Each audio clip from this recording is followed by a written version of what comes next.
ಸಮರ್ಥ ಸದ್ಗುರು ಸಿದ್ಧಾರೂಢ ಮಹಾಸ್ವಾಮಿಗಳವರ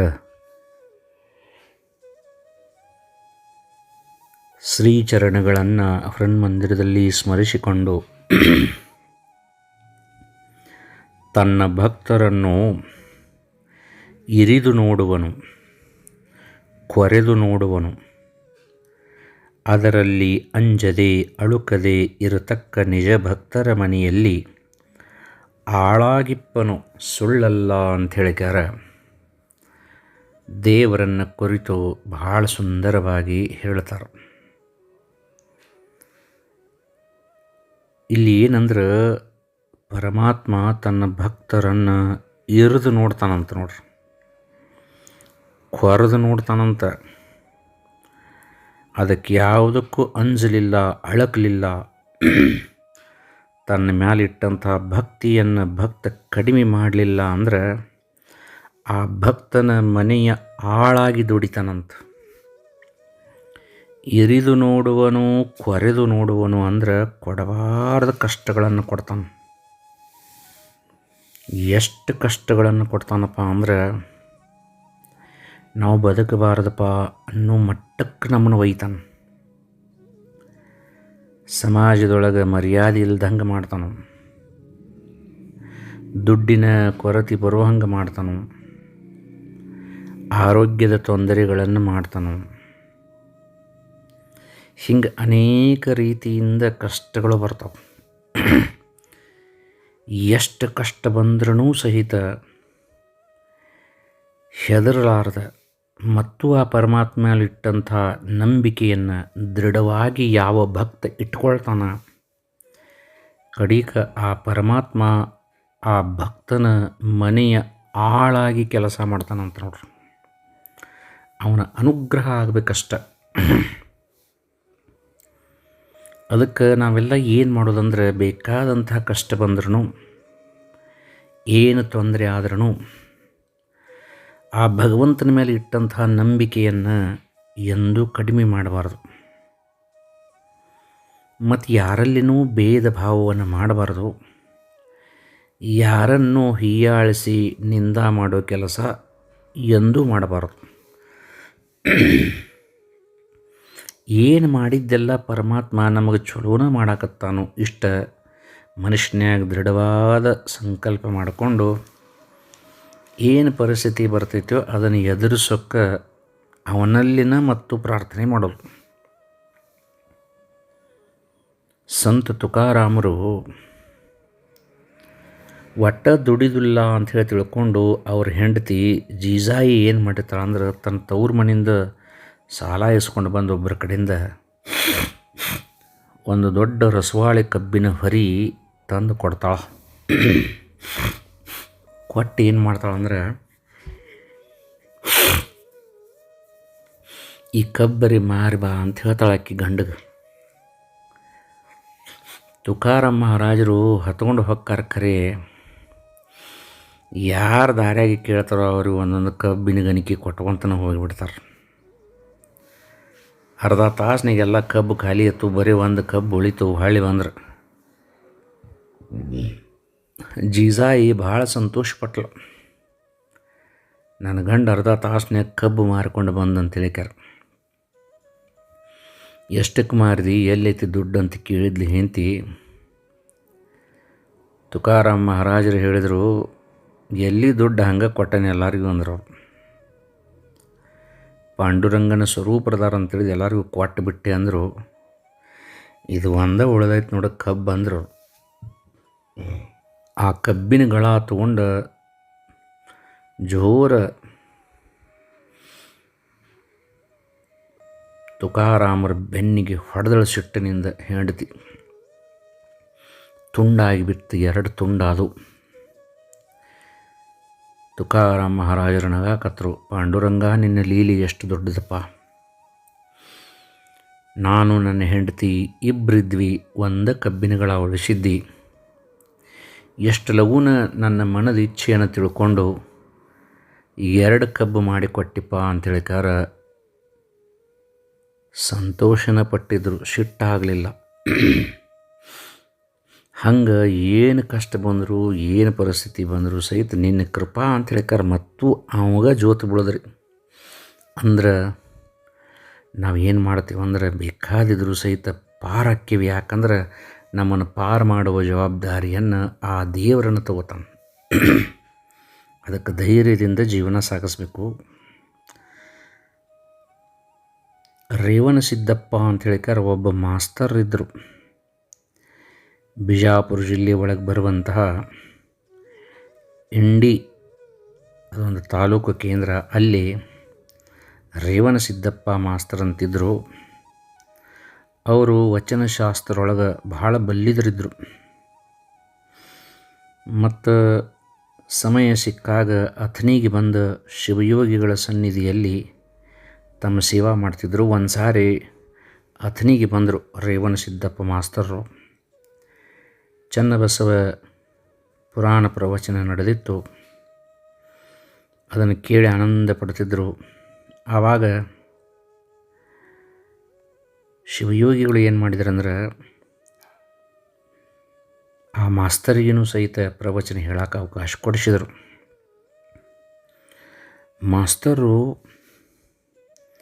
ಎಷ್ಟು ಚಂದ ಶಾಸ್ತ್ರವನ್ನು ಹೇಳ್ತಿದ್ರಂದ್ರೆ ಅಬಾಲ ವೃದ್ಧರಿಗೂ ಸಹಿತ, ಸಣ್ಣ ಹುಡುಗರು ನಡೆದು ಮುದುಕರ ಮಠನೂ ಸಹಿತ ಸಂತೋಷ ಆಗಬೇಕು. ಅವರ ಪ್ರವಚನ ಹೇಳಾಕತ್ರಂದ್ರೆ ಎಲ್ಲರೂ ಮೈ ಮರೆತು ಕೇಳ್ತಿದ್ರು. ಮತ್ತು ಶಿವಯೋಗಿಗಳನ್ನು ಸಹಿತ ಆ ರೇವಣಸಿದ್ದಪ್ಪ ಮಾಸ್ತರ್ ಕಣ್ಣೊಳಗೆ ಕಣ್ಣಿಟ್ಟ ಆನಂದದಿಂದ ಅವರು ಕೇಳ್ತಿದ್ರು. ಪ್ರಸನ್ನ ವದನರಾಗಿ ಮುಗುಳ್ನಗಿ ನಕ್ಕೊಂತ ಏಕಾಗ್ರ ಚಿತ್ತದಿಂದ ಕೇಳ್ತಿದ್ರು. ಒಂದು ದಿವಸ ಆ ಮಾಸ್ತರಿಗೆ ಹೇಳ್ತಾರೆ, ಮಾಸ್ತರ್ರೇ, ನೀವು ಇನ್ನು ಮುಂದೆ ವಚನಶಾಸ್ತ್ರವನ್ನು ಹೇಳೋದು ಬಿಟ್ಟು ಬಿಡ್ರಿ ಅಂತಂದ್ರವರು. ಅದರಿಂದ ಏನು ಪ್ರಯೋಜನ ಇಲ್ಲ. ವಚನಶಾಸ್ತ್ರದಲ್ಲಿ ಹೇಳಿದ ಹಂಗೆ ನಡ್ಕೊಳ್ಳೋಕೆ ಪ್ರಾರಂಭ ಮಾಡಿರಿ ಅಂದ್ರವ್ರು. ಹೇಳೋದನ್ನು ಬಿಡ್ರಿ, ಇನ್ನು ನಡ್ಕೊಳ್ಳೋದನ್ನು ಮಾಡಿರಿ ಅಂದ್ರವ್ರು.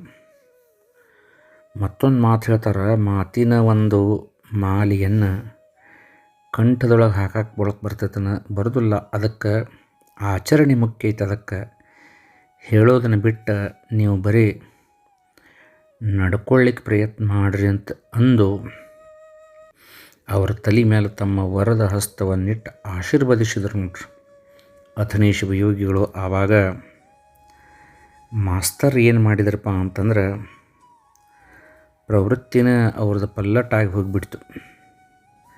ಗುರುವಿನ ಕೃಪೆಗೆ ಪಾತ್ರರಾಗಿಬಿಟ್ರು. ಅವ್ರದ್ದು ಶರೀರ ಮಾಂಸಪಿಂಡ ಹೋಗಿ ಮಂತ್ರಪಿಂಡವಾಯಿತಂತ ನೋಡ್ರಿ. ವೇದಾಂತಗಳಲ್ಲಿ, ಸ್ಮೃತಿಗಳಲ್ಲಿ, ಮಹಾತ್ಮರ ವಚನಗಳಲ್ಲಿ ಹಿಂಗೈತಿ ಹಂಗೈತಿ ಅಂತ ಹೇಳೋದನ್ನು ಬಿಟ್ಟ ತಾನ ಸ್ವತಃ ಹಂಗೆ ನಡ್ಕೊಂಡು ಜಗತ್ಪೂಜ್ಯರಾದ್ರಂತ ನೋಡ್ರಿ. ಶಿವಯೋಗಿಗಳು ಹೇಳಿದರು, ಹಂಗೆ ಮಾಡಿದೆ ಅಂದ್ರೆ ನೀನು ಉದ್ಧಾರ ಆಗ್ತಿ, ನಿನ್ನ ನಂಬಿದವರು ಉದ್ಧಾರ ಆಗ್ತಾರಪ್ಪ ಅಂತ ಹೇಳ್ತಾರೆ. ಹಂಗೆ ವಿಜಯಪುರ ಜಿಲ್ಲೆ ಒಳಗಿರುವಂಥ ಅಥರ್ಗ ಅನ್ನುವಂಥ ಊರಿನೊಳಗೆ ವಿರಕ್ತ ಮಠದೊಳಗೆ ಇದ ರೇವಣಸಿದ್ದಪ್ಪ ಮಾಸ್ತರರ ಒಂದು ಸಮಾಧಿ 1945 ಆತು.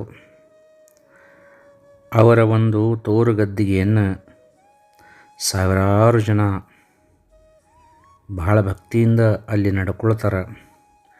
ಶಿವರಾತ್ರಿಗೊಮ್ಮೆ ಮಹಾ ಉತ್ಸವವನ್ನು ಇವತ್ತಿನ ಮಠನೂ ಸಹಿತ ಅಥರ್ಗಾದೊಳಗೆ ಆ ರೇವಣಸಿದ್ದಪ್ಪ ಮಾಸ್ತರ ಸಮಾಧಿಗೆ ಸಾವಿರಾರು ಜನ ಕೂಡಿ ಜಾತ್ರೆ ಹಂಗೆ ಮಾಡ್ತಾರೆ. ಶಿವಯೋಗಿಗಳ ಕೃಪಾಶೀರ್ವಾದಕ್ಕೆ ಪಾತ್ರರಾದ ಮಾಸ್ತರು ಕೂಡ ಪೂಜ್ಯ ಮಹಾತ್ಮರಾದರು. ಹಿಂಗೆ ಅಥಣಿ ಶಿವಯೋಗಿಗಳ ಕೃಪಾದೃಷ್ಟಿ ಯಾರ್ಯಾರ ಮೇಲೆ ಬಿತ್ತು ಅವರೆಲ್ಲ ಉದ್ಧಾರ ಹೋಗಿದ್ದಾರೆ. ಮತ್ತು ಅಥಣಿ ಶಿವಯೋಗಿಗಳ ವಾಣಿ ಹೆಂಗಿತ್ತಪ್ಪ ಅಂದ್ರೆ ಪ್ರಸಾದ ವಾಣಿನೇ ಇತ್ತವು. ಅಕ್ಷಯ ಇದ್ದಂಗಿತ್ತು. ಏನು ಹೇಳ್ತಾರಂತಂದ್ರೆ ಫೆಬ್ರವರಿ 1 ಸೋಮವಾರ ದಿವಸ 1904 ಚನ್ನಬಸವ ಪುರಾಣ ಏನು ಸಮಾಪ್ತಿ ಇತ್ತು, ಅಲ್ಲಿ ವಿಶೇಷವಾದಂಥ ಅನ್ನ ಸಂತರ್ಪಣೆ ನಡೆದಿತ್ತು. ಆ ಕಾಲದೊಳಗೆ ಊಟಕ್ಕೆ ಬಂದಂತಹ ಜನ ಏನು ಮಾಡ್ತಿದ್ರಂದ್ರೆ, ಚನ್ನಬಸವೇಶ್ವರನ ಪ್ರಸಾದ ಅಂತೇಳಿಕರ ಹೊಟ್ಟೆ ತುಂಬ ಊಟ ಮಾಡಿ ಪಾತ್ರೆಗಳನ್ನು ತಂದು ತುಂಬಿಕೊಂಡು ಮನೆಗೆ ಹೋಗ್ತಿದ್ರು ಅವರು. ಇದನ್ನು ನೋಡಿ ಅಲ್ಲಿ ಸೇವಾ ಮಾಡುವಂಥವರು ಶಿವಯೋಗಿಗಳ ಹಂತಕ್ಕೆ ಬಂದೆಯಪ್ಪ ಬುದ್ಧಿ, ಊಟಕ್ಕೆ ಬಂದವರು ಊಟ ಮಾಡಿ ಮತ್ತು ಮನೆಗೆ ಕಟ್ಕೊಂಡು ಹೊಂಟಾರ, ಹಿಂಗಾದ್ರೆ ಹೆಂಗೆ ಸಾಲ್ಬೇಕ್ರಿ ಅಪ್ಪ ಅಂತ ಕೇಳಿದರು. ಆವಾಗ ಶಿವಯೋಗಿಗಳು ಒಂದು ಮಾತಂದ್ರಂತ, ವಯ್ಯವರು ನಿಮಗೆ ಊಟಕ್ಕೆ ಬಡಿಸೋ ಕೆಲಸ ಕಡಿಮೆ ಮಾಡಿದಂಗೆ ಆತಲ್ಲ, ಮತ್ತು ಮನ್ಯಾಗ ಕುಂತವರು ಇಲ್ಲೇ ಬಂದು ಉಂಡಿದ್ರಂದ್ರೆ ಅವರಿಗೆ ಬಡಿಸೋದು ಒಂದು ಕೆಲಸ ನಿಮಗೆ ಹತ್ತಿತ್ತು, ಮತ್ತು ಆ ಕೆಲಸ ಪರಮಾತ್ಮನ ನಿಮಗೆ ಹಗರು ಮಾಡಿದಂಗೆ ಆತಲ್ಲ. ಅದಕ್ಕೆ ಯಾರು ಉಣ್ತಾರೋ ಉಣ್ಲಿ, ಯಾರು ತೊಗೊಂಡು ಹೋಗ್ತಾರೋ ಹೋಗಲಿ, ಅದ್ರ ಬಗ್ಗೆ ನೀವು ತಲೆ ಕೆಡಿಸ್ಕೊಳಕ್ಕೆ ಹೋಗಬೇಡ್ರಿ. ಮತ್ತು ಪ್ರಸಾದ ಕಡಿಮೆ ಬೀಳದಂಗೆ ನೋಡುವಂಥ ಒಂದು ಭಾರ ಆ ಚನ್ನಬಸವೇಶ್ವರನ ಮೇಲೆ ಐತಿ. ಅದಕ್ಕೆ ನೀವು ಯಾರು ಚಿಂತೆ ಮಾಡಬೇಡ್ರಿ ಅಂಥೇಳಿ ಸರಳವಾಗಿ ಭಕ್ತರಿಗೆ ಹೇಳಿಬಿಟ್ರು. ಅದನ್ನು ಕೇಳಿ ಆ ಅಥಣಿ ಮಠದಲ್ಲಿದ್ದಂತಹ ಸೇವಕರು ಸಂತೋಷಭರಿತರಾಗಿ, ಇಂತಹ ಗುರುವನ್ನು ಪಡೆದಂಥ ನಾವು ಧನ್ಯರು ಅಂದರು. ಸಾವಿರಾರು ಜನ ಊಟ ಮಾಡ್ತಿದ್ರು, ನೀಡೋರನ್ನ ಬೇಸರ್ತಿದ್ರು, ಉಣ್ಣೋರನ್ನ ಬೇಸರ್ತಿದ್ರು, ಆದರೆ ಪ್ರಸಾದ ಮಾತ್ರ ಎಂದೂ ಖಾಲಿ ಆಗಲಿಲ್ಲಂತ. ಎಂಥ ಒಂದು ಪ್ರಸಾದವಾಣಿ, ಎಂಥ ಒಂದು ಅಮೃತಮಯವಾದಂಥ ಅಕ್ಷಯ ದೃಷ್ಟಿ ಆ ಅಥಣಿ ಶಿವಯೋಗಿಗಳದಂತ. ಪೂಜ್ಯ ಅಥಣಿ ಶಿವಯೋಗಿಗಳ ಕೃಪಾ ಆಶೀರ್ವಾದ ನಮ್ಮೆಲ್ಲರಿಗೂ ಸಹಿತ ಇರಲಿ ಅಂತ ಹೇಳ್ಕಾರ. ಈ ಸಂದರ್ಭದೊಳಗೆ ನಾವೆಲ್ಲರೂ ಸಹಿತ ಪ್ರಾರ್ಥನೆ ಮಾಡಬೇಕು. ಮತ್ತೇನಾತಂದ್ರೆ, ಶಿವಯೋಗಿಗಳು ಹೆಂಗಿದ್ರಪ್ಪ ಅಂದ್ರೆ, 32 ಹಲ್ಲುಗಳ ಮಧ್ಯದಲ್ಲಿ ಒಂದು ಮೃದುವಾದಂತಹ ನಾಲಿಗೆ ಅದು ಸಂಚಾರ ಮಾಡ್ತಿರ್ತೈತೆ ರೀ. ಮಾತಾಡುವಾಗ, ಉಣ್ಣುವಾಗ ಅದು 32 ಹಲ್ಲುಗಳ ನಡುಕ್ಕೆ ಅಡ್ಡಾಡ್ತಿರ್ತೈತಿ ಮತ್ತು ಮೃದುವಾಗಿರ್ತೈತಿ. ಆದರೆ ಯಾವಾಗೂ ಅದು ಆ ಹಲ್ಲಿನಕ್ಕೆ ಸಿಕ್ಕೊಳ್ಳೋದಿಲ್ಲ, ಮತ್ತು ಆ ಹಲ್ಲಿಗೆ ಅಗಿಯಾಕ ಅನುಕೂಲ ಮಾಡಿ ರಸವತ್ತಾದಂಥ ಆನಂದವನ್ನು ಅನುಭವಿಸ್ಲಿಕ್ಕೆ ನಮಗೆ ಅನುಕೂಲ ಮಾಡಿಕೊಡ್ತೈತಿ. ಹಂಗೆ ಅಥಣಿ ಒಳಗೆ ಎಲ್ಲ ಥರದ ಮಂದಿ ಇದ್ರು ರೀ. 32 ಥರದ ಮಂದಿ ಇದ್ರು. ಚಲೋ ಅನ್ನೋರು ಇದ್ದರು, ಕೆಟ್ಟ ಅನ್ನೋರು ಇದ್ದರು.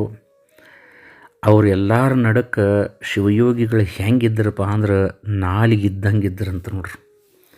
ಯಾರ ಕೈಯಾಗೂ ಸಿಕ್ಕೊಳ್ಳೋದು ಹಂಗೆ ಎಲ್ಲರಿಗೂ ಆಶೀರ್ವಾದ ಮಾಡಿ ಎಲ್ಲರಿಗೂ ಬೇಕಾಗಿನ ಉಳಿದಿದ್ರು ಆ ಶಿವಯೋಗಿಗಳು. ಅಂಥ ಮಹಾತ್ಮರಿದ್ದರು. ಮತ್ತು ಫೆಬ್ರವರಿ ತಿಂಗಳ 1905ನೇ ಇಸ್ವಿ ಒಳಗೆ 9ನೇ ತಾರೀಕಿಗೆ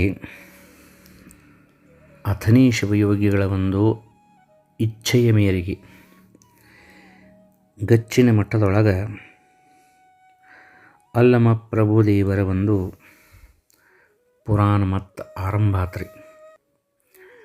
ಶಿವಯೋಗಿಗಳು ನೋಡ್ರಿ, ನಮ್ಮಂಥವ್ರಿಗೆ ಒಂದು ದಾರಿ ದೀಪ ಇದ್ದಂಗೆ. ಪುರಾಣ ಪುಣ್ಯ ಕಥೆಗಳನ್ನು ಹೇಳುವುದು, ಕೇಳುವುದು, ಇದರೊಳಗಿದ್ದಂತಹ ಸುಖ ಮತ್ತು ಪುಣ್ಯ ಮತ್ತೆಲ್ಲಿನೂ ಇಲ್ಲ ಅಂಥೇಳಿ ಬೋಧಿಸಿದಂತಹ ಪುಣ್ಯಾತ್ಮರು ಅಥಣಿ ಶಿವಯೋಗಿಗಳು.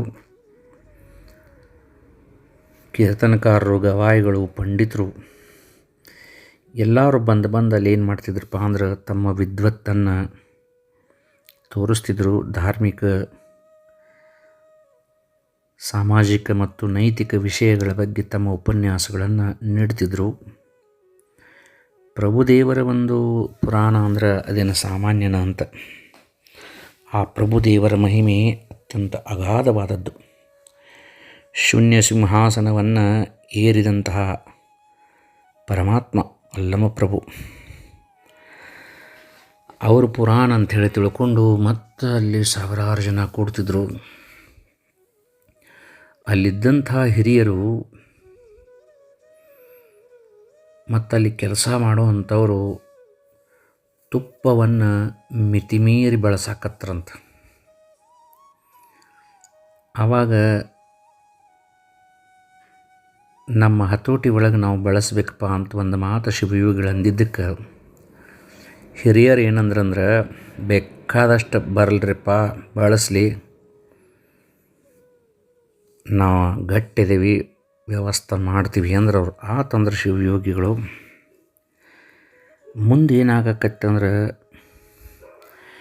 ದಿನಕ್ಕೆ 25 ಡಬ್ಬಿ ತುಪ್ಪ ತಂದರು ಸಹಿತ ತುಪ್ಪ ಸಾಲದಂಗೆ ಆತು, ಅಷ್ಟು ಬಳಸಾಕತ್ರು. ಆವಾಗ ಏನು ಮಾಡ್ಬೇಕಂತೇಳಿ ತಿಳಿದಂಗೆ ಆಗಿ ಮುಂದೆ ತುಪ್ಪ ಖಾಲಿನ ಆತ್ರಿ. ಆವಾಗ ದಾರಿ ತೋಚಲಾರ್ದ ಹಿರಿಯರು ಚಿಂತೆ ಮಾಡ್ತಿದ್ರಂತ. ಆವಾಗ ಅಥನೇ ಶಿವಯೋಗಿಗಳು ಸರ್ವಾಂತರ್ಯಾಮಿಗಳು, ಎಲ್ಲವನ್ನು ಬಲ್ಲಂಥ ಮಹಾತ್ಮರು ಹಿರಿಯರ ಹಂತಕ್ಕೆ ಬಂದ ನಿಲ್ತಾರೆ. ಎಲ್ಲ ಹಿರಿಯರು ಎದ್ದು ನಿಂತ ಶಿವಯೋಗಿಗಳ ಮುಂದೆ ತಲೆಬಾಗಿ ನಿಲ್ತಾರೆ. ಆವಾಗ ಶಿವಯೋಗಿಗಳು ಹೇಳ್ತಾರೆ, ಏನಪ್ಪ, ನಾವೆಲ್ಲ ನೀಡ್ತೀವಿ, ನಾವೆಲ್ಲ ಕೊಡ್ತೀವಿ, ನಾವೆಲ್ಲ ಮಾಡ್ತೀವಿ ಅಂದಿದ್ರಲ್ಪ, ಈಗ ತುಪ್ಪಕ್ಕಾಗಿ ಇಷ್ಟೊಂದು ಚಿಂತೆ ಮಾಡಕತ್ರಲ್ಪ ಅಂತಂದರು. ಬುದ್ಧಿ ನಮ್ಮನ್ನು ಕ್ಷಮಾ ಮಾಡಬೇಕು, ತಮಗೆ ನಾವು ಎದುರು ಮಾತನಾಡಿದ್ದು ತಪ್ಪಾತು ಅಂದರೆ ಎಲ್ಲರೂ. ಶಿವಯೋಗಿಗಳಂದರು, ತಪ್ಪಾತಂತ ಅನಿಸ್ಕೊಳ್ಳಕ್ಕೆ ನಾ ಯಾರಪ್ಪ, ನಾನು ಅಲ್ಲಮ ಪ್ರಭುವಿನ ಒಬ್ಬ ಸಾಮಾನ್ಯ ಸೇವಕ. ಆದರೆ ಆ ಅಲ್ಲಮ ಪ್ರಭುವಿನ ಒಂದು ಚಿಂತನೆ, ಆ ಶರಣನ ಒಂದು ತತ್ವ ಅಭ್ಯಾಸದೊಳಗೆ ಎಷ್ಟು ಶಕ್ತಿ ಐತೆ ಅನ್ನೋದು ನಿಮಗೆ ತೋರಿಸ್ತಾನೆ ಬರ್ರಿ ಅಂಥೇಳಿ ತಮ್ಮ ಪೂಜಾ ಕೋಲಿಗೆ ಹೋಗಿ ಪೂಜಾ ಕೋಲಿಯಲ್ಲಿ ತುಂಬಿಟ್ಟಂಥ ಒಂದು ದೊಡ್ಡ ನೀರಿನ ಕೊಡ ಅದನ್ನು ತಾವ ಎತ್ತಿ ತಗೊಂಡು ಬಂದು ಹೊರಗಿಟ್ರಂತ. ನೋಡ್ರಪ್ಪ, ಇದರೊಳಗೆ ತುಪ್ಪ ಐತಿ, ನಿಮಗೆ ಹೆಂಗೆ ಬೇಕೋ ಹಂಗೆ ಬಳಸ್ರಿ, ಎಷ್ಟು ಬೇಕೋ ಅಷ್ಟು ಉಣ್ಣರಿ ಅಂದ್ರೆ ಅಥನೇ ಶಿವಯೋಗಿಗಳು. ಎಲ್ಲರಿಗೂ ವಿಚಿತ್ರ ಅನ್ನಿಸ್ತು. ದಿನಕ್ಕೆ 25 ಡಬ್ಬಿ ಆದ್ರೆ ತುಪ್ಪ ಸಾಲಬಲ್ತು, ಅಂಥದ್ರೊಳಗೆ ಒಂದು ಕೊಡ ನೀರಿಟ್ಟ ತುಪ್ಪ ತೋರಿ ಅಂತಾರಲ್ಲ ಶಿವಯೋಗಿಗಳು. ಆದರೂ ಸಹಿತ ಅವರು ಮಹಾತ್ಮರು ಅಂಥೇಳಿ ತಿಳ್ಕೊಂಡು ಅಲ್ಲಮ ಪ್ರಭುವನ್ನು, ಶಿವಯೋಗಿಗಳನ್ನು ಸ್ಮರಣೆ ಮಾಡಿ, ಬಸವಣ್ಣನನ್ನು ಸ್ಮರಣೆ ಮಾಡಿ ಕೊಡದಾಗಿನ ನೀರು ಬಾಗಿಸ್ತಿದ್ರಂತ. ಕೊಡದಾಗ ನೀರೇ ಇರ್ತಿತ್ತು, ಆದರೆ ಅವರು ತೋಡಿಕೊಂಡಂಥ ಪಾತ್ರೆ ಒಳಗೆ ತುಪ್ಪ ಆಗತ್ತಿತ್ತಂತ. 3 ದಿವಸ ಪರ್ಯಂತರವಾಗಿ ದಾಸೋಹ ನಡೀತು. ಅಡಿಗೆ ಸಹಿತ ತುಪ್ಪನ ಬಳಸ್ತಿದ್ರು. ಉಣ್ಣಾಕಂತೂ ಲೆಕ್ಕನೇ ಇದ್ದಿದ್ದಿಲ್ಲ. 3 ದಿವಸ ಆ ಕೊಡದೊಳಗಿನ ನೀರು ಬಾಗಿಸ್ಕೊಂಡ್ರೆ ತುಪ್ಪ ಆಗತ್ತಿತ್ತಂತ. ಎಲ್ಲ ಮುಗಿದ ಮೇಲೆ, ಯಪ್ಪ ಎಲ್ಲ ಕಾರ್ಯಕ್ರಮ ಮುಗಿತ್ರಿ, ಸಾಂಗವಾಗಿ ನಡೀತು ಅಂದರು. ತುಪ್ಪ ಕಡಿಮೆ ಬಿತ್ತೇನೋ ಅಂದರು. ಯಪ್ಪ ನಿಮ್ಮ ಕೃಪಾಶೀರ್ವಾದದಿಂದ ತುಪ್ಪ ಕಡಿಮೆ ಬಿದ್ದಿಲ್ಲ ಅಂದರು. ಆವಾಗ ಶಿವಯೋಗಿಗಳ ಒಂದು ಮಾತಂದ್ರಂತ, ನೋಡಪ್ಪ, ಆ ಶರಣರ ಒಂದು ಮಹಿಮೆ, ಶರಣರ ಒಂದು ಶಕ್ತಿ ಅಂಥದ್ದೈತೆ ಅಂತ ಹೇಳಿ ತಿಳ್ಕೊಳ್ರಿ ಅಂತ ಹೇಳಿ ಎಲ್ಲರಿಗೂ ತುಂಬ ಹೃದಯದಿಂದ ಆಶೀರ್ವಾದ ಮಾಡಿ, ಆತಪ್ಪ ನನ್ನ ಪೂಜಾ ಕೋಲಿ ಒಳಗಿರುವಂಥ ಆ ನೀರಿನ ಕೊಡವನ್ನು ನನ್ನ ಪೂಜಾ ಕೋಲಿ ಒಳಗನೇ ಇಡ್ರಪ್ಪ ಅಂದರು. ಆವಾಗ ಅಲ್ಲಿದ್ದಂಥ ಭಕ್ತರು ಆನಂದ ಬಾಷ್ಪಗಳನ್ನು ಸುರಿಸ್ಕೋತ, ಇಂತಹ ಸದ್ಗುರುನಾಥನನ್ನು ಪಡೆದ ನಾವು ಧನ್ಯರಂಥೇಳಿ ಆನಂದಭರಿತರಾಗಿ ಆ ತುಂಬಿದ ಕೊಡವನ್ನು ಒಯ್ದು ಶಿವಯೋಗಿಗಳ ಒಂದು ಪೂಜಾ ಕೋಲಿ ಒಳಗಿಟ್ರಂತ. ಅಂದ್ರೆ ಶಿವಯೋಗಿಗಳ ಒಂದು ಕೃಪಾದೃಷ್ಟಿ ಎಷ್ಟೊಂದು ಅಕ್ಷಯಮಯವಾಗಿತ್ತು. ಶಿವಯೋಗಿಗಳ ಕೃಪಾದೃಷ್ಟಿ ಹೆಂಗೆ ನೀರಿನ ಕೊಡದ ಮೇಲೆ ಬಿದ್ದ ಅದು ತುಪ್ಪವಾಯಿತು, ಈ ಶರೀರ ಅನ್ನುವಂಥ ಕೊಡದ ಮೇಲೆ ಆ ಗುರುವಿನ ಕೃಪಾದೃಷ್ಟಿ ಬಿದ್ದ ನಮ್ಮೊಳಗೂ ಸಹಿತ ಜ್ಞಾನ ಅನ್ನುವಂಥ ತುಪ್ಪ ಉತ್ಪತ್ತಿಯಾಗಲಿ ಅಂಥೇಳಿ ಬೇಡಿಕೊಂಡು ಇವತ್ತಿನ ಮಾತಿಗೆ ವಿರಾಮವನ್ನು ಕೊಡ್ತೇನೆ.